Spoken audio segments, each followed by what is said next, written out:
So the first thing let's take a look at, continuing in section 2.3, and I want to finish this off today and get into 2.4. In this section 2.3, we're talking about inequalities and stuff like that. Okay? Yeah. We had ended off last class right around with break-even points. What are break-even points?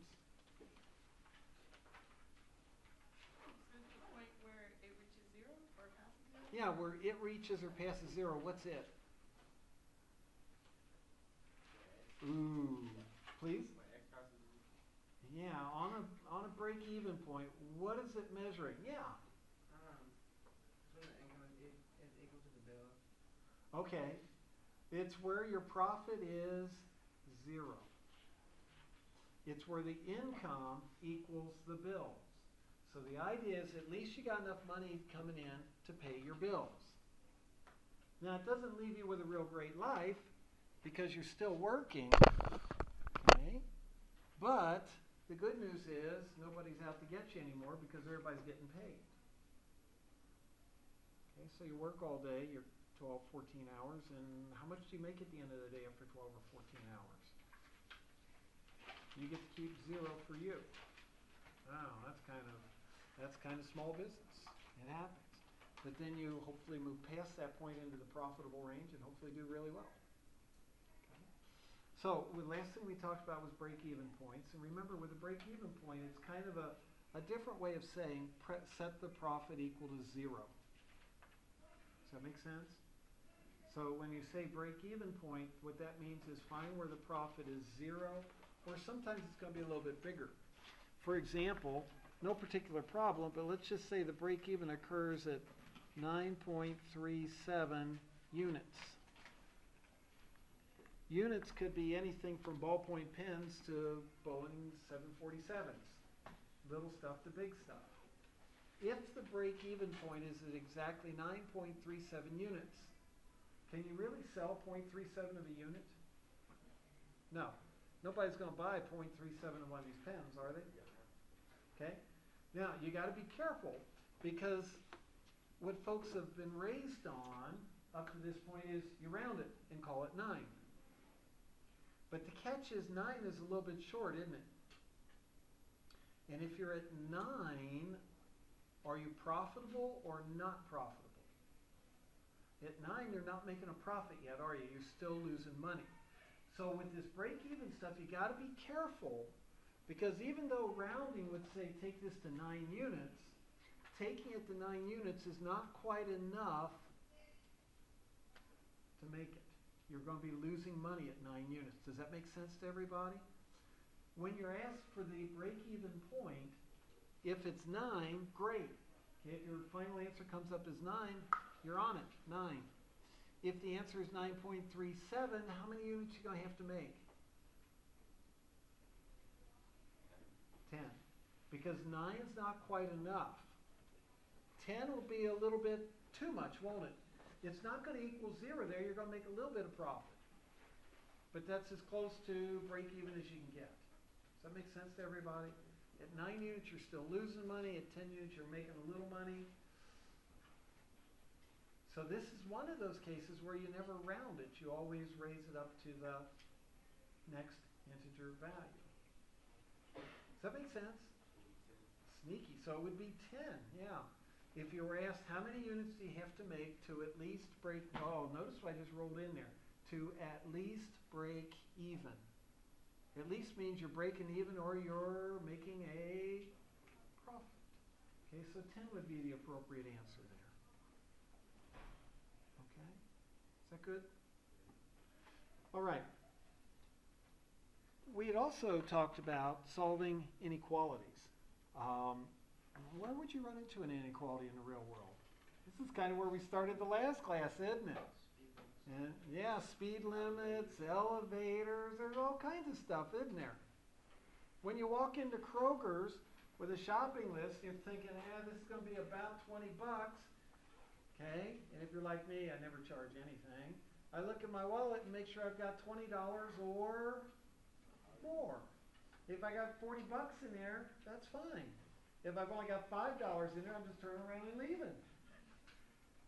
Okay? So realize there are lots of times where there really are greater than or less than situations. Right down to having folks over for a party. Got 5 people coming over, you better have at least how many steaks? 5. If you've got 3, is that a problem? Well, it depends. If 2 are vegetarians, you're safe, but you get the idea. You know, if you have 6, is that a problem? Somebody might be a little hungry or whatever. Okay? So you get the idea. There are lots of times where having a little bit too much is fine. Enough said. Okay? So how do you go about solving some of these things? We had talked about the other day that you can have a single inequality. You can have something like, well, let's say 1/2 is less than 1 minus 2t over 4. And where does this come from? Depends on the situation. I've tried to throw some out there for you. Okay? Let's just work on the math end of the deal for right now. What's the first move here in solving this?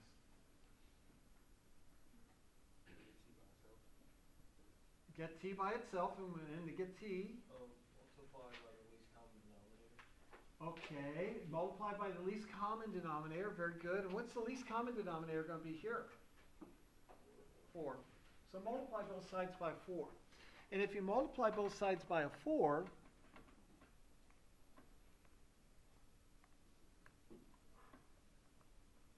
four there and 4 there, those will cancel. And what are you going to have on the left-hand side of your inequality? Okay, 4 times 1/2. That's okay. Yeah. That's okay. Your other left. Yeah. No, you're good. Yeah, and on the right-hand side, you're going to have 1 minus 2t. Now, what you need to be careful of here is when we multiply, do we have to flip the inequality? Sometimes, only if it's, yes, sir. If it's negative. Yep, you got it. Only when you multiply and divide. Only if you multiply or divide by a negative. And we talked about that some last time. In this one, we've multiplied by a positive, so we're safe. We just leave it pointing the same direction. And at this point, this is pretty straightforward, I would guess. You're going to subtract 1 as your next move. Does that make sense? So I'm going to get 1 is less than a negative 2t. What's your next move? Divide by a negative 2. So it's going to give us a negative 1/2. It's going to give us a positive t. And will the sign point to the left or will the sign point to the right? To the right. It's going to point like this. Now, folks are more accustomed to seeing the variable on the left and the numbers on the right. Before you put down your answer, I would encourage you to switch it around like that. So we could rewrite this as t and a negative 1/2. And which is the inequality pointed at? Is it pointed at the t or the negative 1/2? Okay, take a look over here.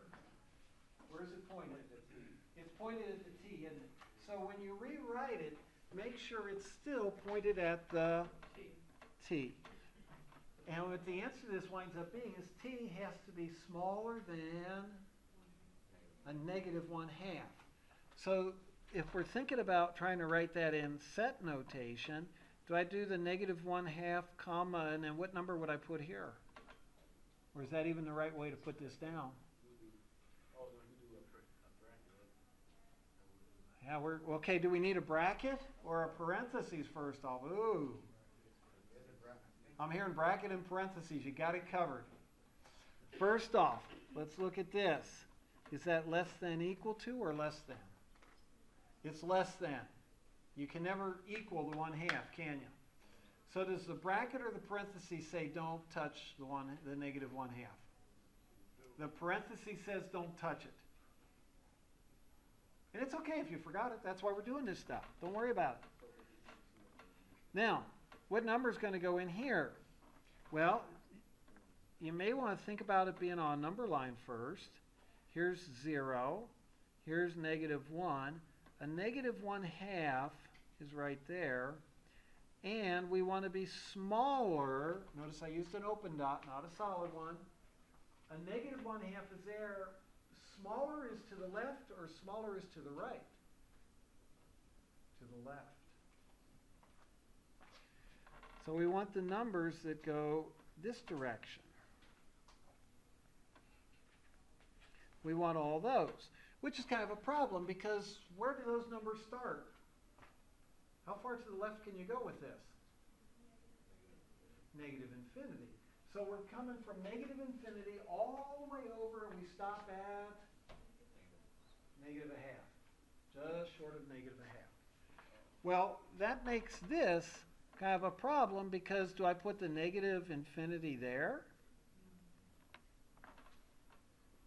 No, you want to go from the smallest to the biggest, don't you?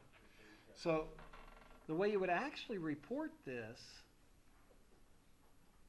would be as negative infinity, comma, negative a half, and because you never get to negative infinity, use a parentheses. On the right-hand side, you use a parentheses because we are strictly less than a negative a half. Does that make sense? So that's using set notation to describe the solution. And you can even put it down as t is an element of, or t belongs to, the numbers from negative infinity to negative a half. So which one was it? Like, what you got, which one was correct? Okay, this one's not right. This one is okay. And this one's okay. Two different ways to write the answer. The thing that you need to pay careful attention to, though, is if you're asked to report it in set notation. Okay, so if you're asked for set notation,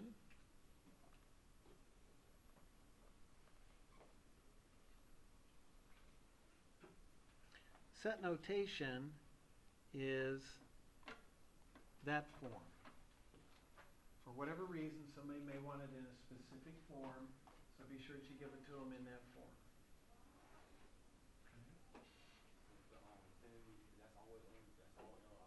Negative infinity will always be on the left because what's to the left of negative infinity?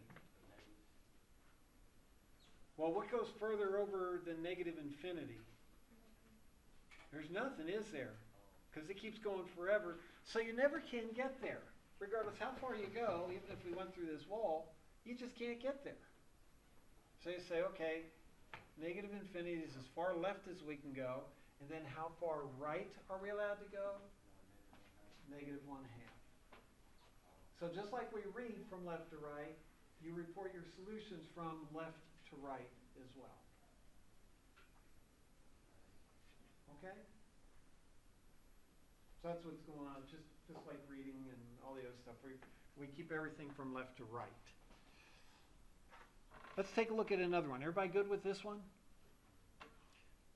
You can also run into scenarios where, like with the speed limit, where it's got to be between 40 and 70, where you're closed in on both ends, aren't you? Can't be any smaller than this, can't be any bigger than this. Okay. Not uncommon on lots of different things that you need to go pick up. Okay? Hey, go to the store and pick up some hamburger. Well, how much do you need? Well, we just need some, I guess between 1 and 3 pounds we'll get it. Because if we're just going to get some today for hamburgers, that's fine. But if you want to pick up some for what we're doing tomorrow as well, that's fine too. So between 1 and 3 pounds. That kind of stuff happens all the time, doesn't it? Where you have a lower limit and an upper limit. Okay? Well, an example of something like that would be playing off of what we just did. 1 minus the 2t over the 4. Less than or equal to positive 2. Now, as was suggested before, we're going to multiply everything by the least common denominator. Well, wait a minute. That number over on the right doesn't have a denominator, does it? Okay. Doesn't look like it, but it actually does have a denominator. Ah, geez. Okay, it has a denominator of 1. You mean every number's a fraction? Looks like it. My mom's turning 90. We're having a birthday party this weekend. 90 over 1, huh? Yep, she's 90 over 1 years old. Okay. Wow, never really looked at is anything could be a fraction. Everything can be a fraction, and can it? Can square root of 3 be a fraction?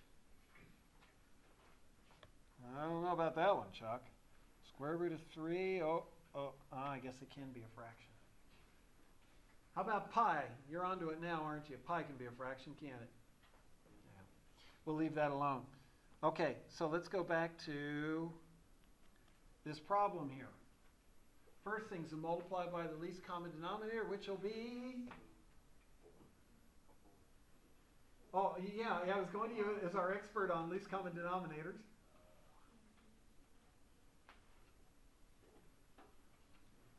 Sorry, I didn't mean to shock you. I apologize. I can't tell who you're looking at. Yeah, that's cool. Okay, so I apologize. I did not mean to do that to you. Okay, I was terrified it's never going to come into class again. Okay, multiply by 4. But the thing here is, we're going to multiply this by 4. We're going to multiply this by 4, and we're going to multiply. Oh, wow. So now we have 3 different parts that we have to multiply by 4, don't we? That's okay. Just take them one at a time. What's 4 times a half? 2. So we're going to have 2 is less than. Here the 4's will cancel. We're going to have 1 minus 2t less than or equal to 8. We're going to play the game exactly like we did before, except we got 3 different locations that we're playing the game in. Next move, we're still trying to solve for t in the center there. Next thing is to subtract a 1. So I'll subtract 1 from here, but if I subtract 1 there, I got to subtract 1 there and subtract 1 there, and you're probably on this. It's going to be 1's less than negative 2t, less than or equal to 7. Yeah. Last move. Divide by a negative 2. So I'm going to take this divided by a negative 2, this divided by a negative 2, that divided by a negative 2. And when I write down the answer, I'm going to get this negative 1/2 t and negative 7/2. You forgot something, Chuck. What did I forget?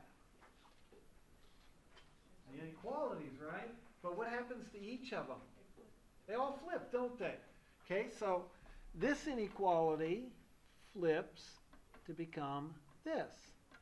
This inequality flips to become that. Oh, wow. So everything flips if you multiply or divide by a negative. Yep, you got it. Everything flips. This is kind of weird. I'm not quite sure how to handle this one, Chuck. Well, take it in pieces. Let's do this chunk first. This says t is less than a negative 1/2. Keeping the inequality pointed in the direction that it was originally. It was pointed at t. Okay. Let me draw a picture of that. Here is 0. Here's negative 1. Here's negative 1/2. And I want to be negative 1/2 or less. So that means go to the left, like that. Does that make sense to everybody? And put a arrow on this end so we know which way this thing is headed. It's headed like that. The second part says t has to be greater than or equal to a negative 7/2. Well, that's a negative 3.5, so there's negative 2, there's negative 3, here's negative 4. So negative 3.5, kind of blew the scale, didn't I? There's my negative 3.5. Okay, so I want to start at negative 3.5. And for this, which direction do I now want to go? To the right, because we want t to be greater. That's it. So we'll find this negative 3.5.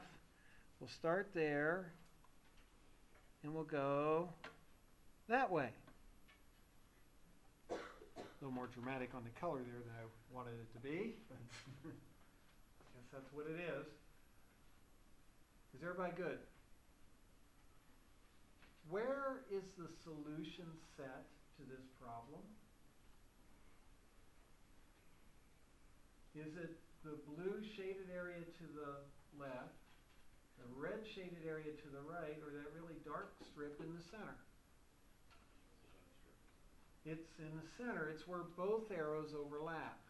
Where they overlap is where it works for both of them. Way over to the right, it only works for the red, doesn't it? Way over to the left, it only works for the blue. But in the center, where they overlap, it works for both. So it runs between negative 7/2 and negative 1/2. Does that make sense? Okay. Now, what we need to be careful of on our set notation is how we're going to write this down. Well, we know that we go from negative 7/2 over to a negative 1/2. Everybody good? At the negative 7/2, can we actually include that number or not include it? You can include it. How do you know that? You're right. Yeah, because on the inequality, it's greater than or equal to. And to show that you can include it, what do you use? A bracket. So here comes your bracket, Myron. Okay? So where you're allowed to keep the endpoint is where you do the bracket. That's the endpoint. Now, on the 1/2, are we allowed to keep the 1/2? No, because on the 1/2, there isn't any equals, is there, way up at the top? It just says t is less than. So on that end, you would have to do a, well, bump some stuff here, a parentheses. You mean you can get them mixed up like that? Yeah, you can get them mixed like that. Another way to write this would be t greater than or equal to a negative 7/2 and strictly less than a negative 1/2. And usually I wait to write something like that until I've got the set notation down, because then I can put my t in the middle.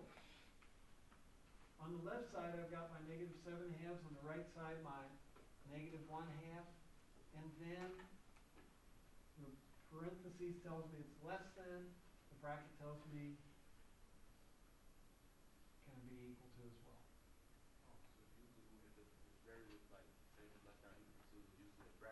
Right. Yeah, less than or equal to is going to be the bracket, and then just less than is going to be just the parentheses. Yeah. Does that make sense to everybody? All good?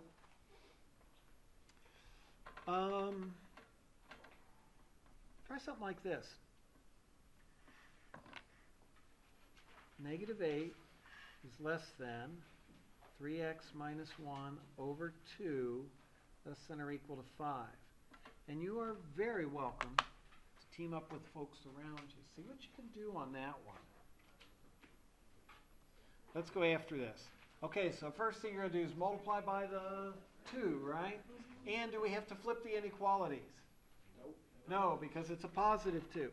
So again, negative 16 is less than 3x minus 1, less than or equal to 10.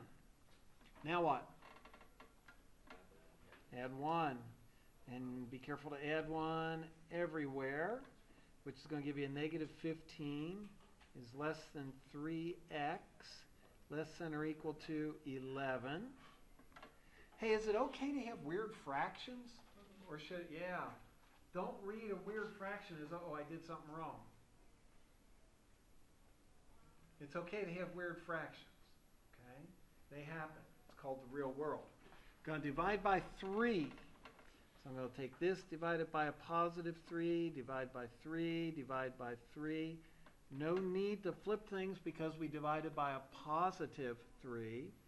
So we're going to get a negative 5 less than x less than or equal to 11 thirds. Okay? So you just keep that 11 thirds, you don't make that like 3.6, right? I would just leave it as it is. If you want to change it to 3 2/3 or 3 point, I wouldn't go to a decimal because then you're losing part of your number. Right. Because you're rounding off or some way messing things up there. Okay, so let's keep an eye of what's going on here. Negative 5, 11 thirds. We're smaller than the 11 thirds, aren't we? Okay, so we're going to start here, and I'm going to use a solid dot, and it goes that way. The other option is to start at the negative 5, and look, it actually says, if we take this part, x, negative 5, and what direction does the inequality point this time? Toward the x or the negative 5? Yes, that means x is bigger than a negative 5 now, isn't it? So that means we can start at negative 5 and go bigger.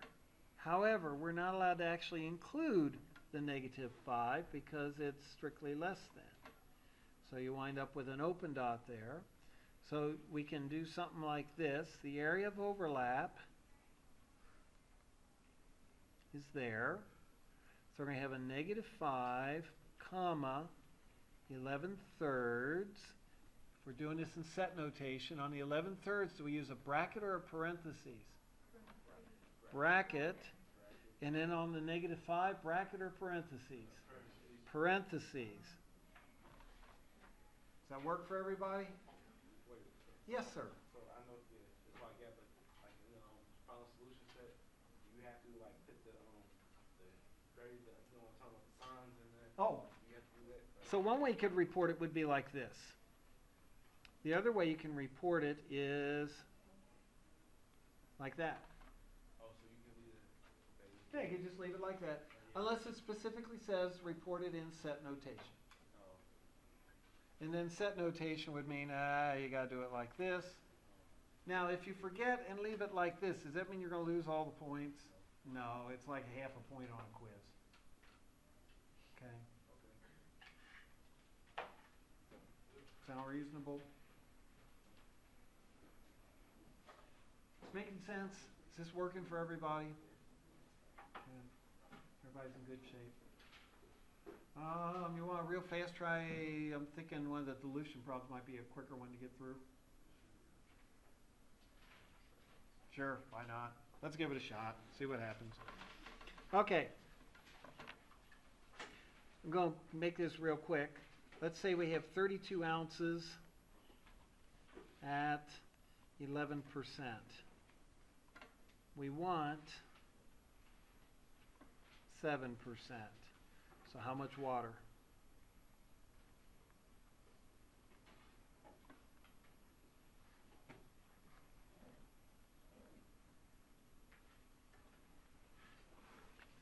Assuming water is 0%. Ooh.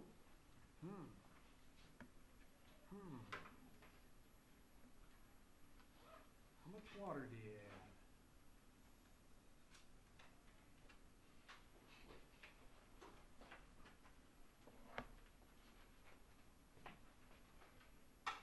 Let's say this is just sugar water or something like that.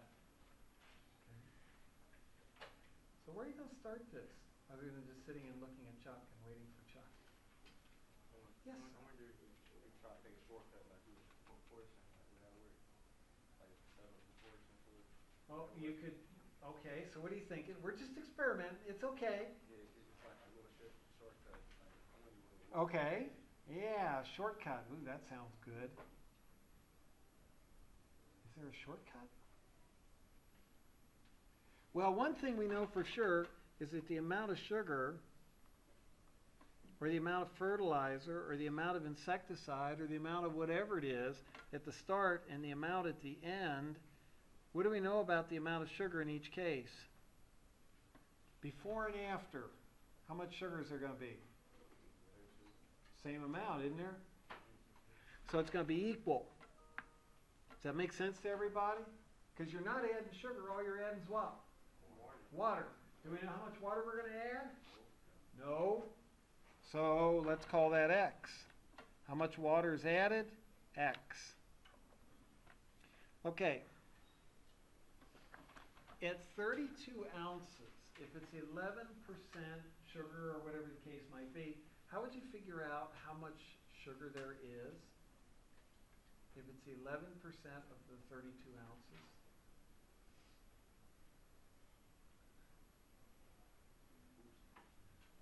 Well, let's see here. You're buying a jacket. It's on sale. Right now the price is $100. And it's 20% off, which means you're still paying what? 80%. How would you figure out the price of the jacket? Yes, sir. You multiply by, you said you could do it that way, or you can do 89%. Okay. Yeah, and in this case, because the 11% is what we really have, isn't it? So let's focus in this case on what we have, which means instead of getting tricky and swap it to the 89, and you mentioned you could do it either way, let's keep the... Multiply by 11. Yeah.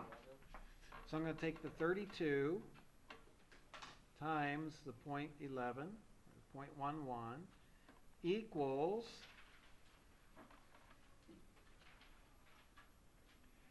Well, let's see here.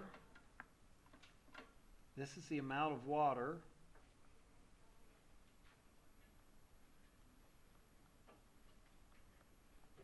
Okay. Over here, do we know how much water we're going to have? Well, it's going to be at least what? 31. Yeah, it's going to be 32 plus whatever we add in, isn't it? Does that make sense? And what's the concentration over on this side? Yeah, 0.07. Aha, is that an equation that you can solve? Yeah, that one's pretty straightforward, isn't it? Get the calculator out.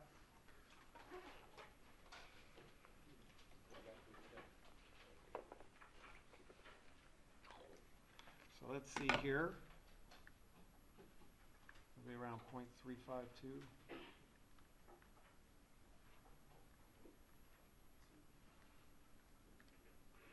Okay, so we're going to get 3.52 equals, and we're going to take the 32 times 0.07. That's going to give us 2.24 plus 0.07 times x. Hey, on the right side, what did I do with that 0.07? Distributed it. Does that make sense to everybody?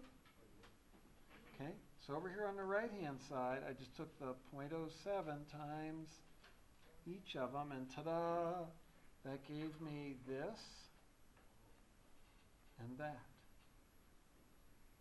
Subtract the 2.24. So we're going to have the 3.52 minus 2.24 equals, that's going to give us 1.28 equals 0.07x. So now what?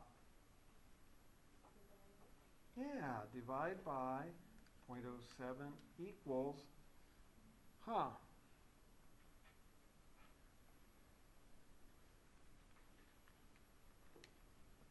18.3. That work? Now I realize it was 18.28, blah, blah, blah, something or other. But realistically, most of the time in the kitchen or the garage or whatever, can you measure to the thousandth of an ounce? Nah. So it'd be about 18, 19 ounces, something along in there. Now I'll get you close. Yeah. If we don't put the little tilde over the sign, we lose points. I'm not going to get upset about that. Is that pretty straightforward on something like that? Everybody's okay? Let's get on this quiz and get it done. see.